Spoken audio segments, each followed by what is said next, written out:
I never thought I'd end up with a felony charge for animal endangerment because some busybody from the HOA decided my family's ranch was a personal pin arrest board. But there I was, knee-deep in the mud of my own pasture, watching Karen's precious wedding gazebo get trampled like it was auditioning for a demolition derby, courtesy of my 3-ton Angus bulls, who took to the job with the enthusiasm of a Black Friday stampede. And yeah, I hit the release gate myself, grinning like the devil as the first horn-wrecking ball charged in. It started 6 months back, right here in dusty El Dorado Springs, Colorado, your classic flyover suburb where McMansions but up against working ranches like mine, a holdout from the days when this was cattle country, not cul-de-sac central. I'd inherited the spread from my granddad, 40 acres of alfalfa and grazing land, with a creaky old barn and a view of the Rockies that could make a grown man weep. The HOA bunch of retirees and tech bros who'd moved in for the rural charm, but complained if a cow mooed past 9 p.m. Karen was their queen bee. Mid-50s, bottle blonde, always in yoga pants and a live laugh love tank top, the kind who forwarded chain emails about neighborhood watch and baked welcome casseroles laced with passive-aggressive notes. She'd been gunning for me since I turned down her petition to fence off the eyesore of my pasture for a community park. "It's for the greater good, Travis," she'd yipped at the last meeting, her voice like nails on a chalkboard, while the board nodded like bobbleheads. I fired back that my land wasn't up for grabs, quoting the deed like it was the Constitution itself. That should have been the end of it, but Karen didn't do no.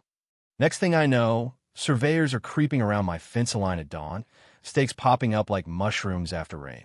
Turns out she'd misread the plat map, her words, not mine, and convinced the board that a sliver of my back 40 overlapped with the common area. Bullshit, of course. I'd paid a lawyer to confirm the lines years ago. But HOAs don't care about facts when there's a vision board involved. Her big reveal?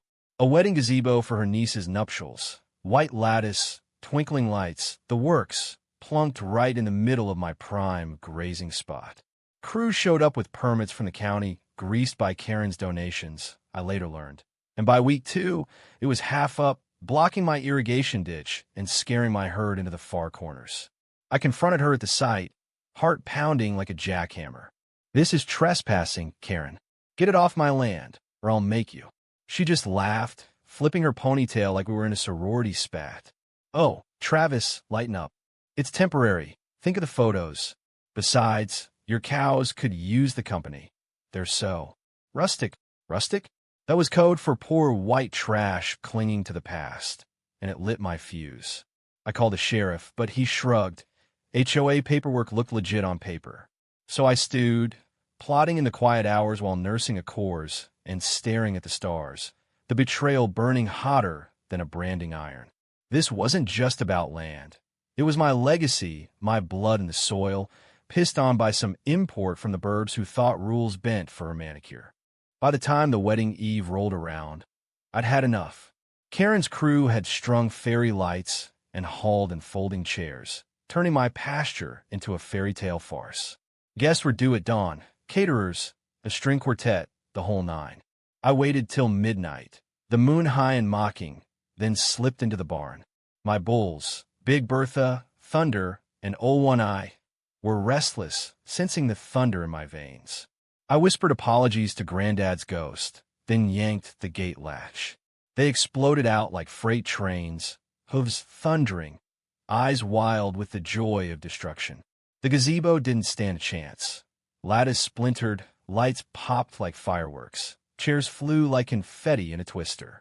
Karen's scream echoed from her McMansion as she bolted out in slippers and a robe, phone in hand, dialing 911 before the dust settled.